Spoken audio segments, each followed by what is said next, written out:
Baby love, watch out 'cause time is coming away.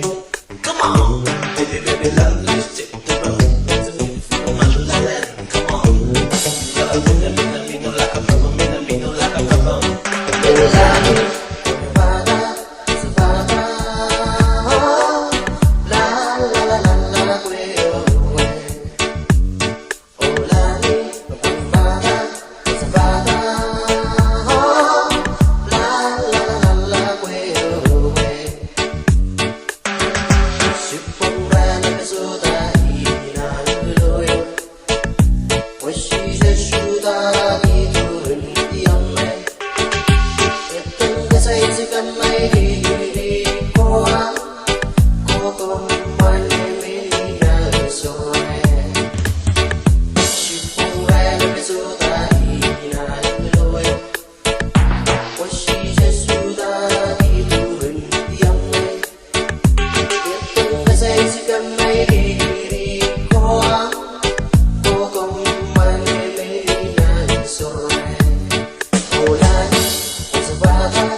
Break your mom. Don't you know that John knows that love is like a red rose? Baby love, come on, let's take the road.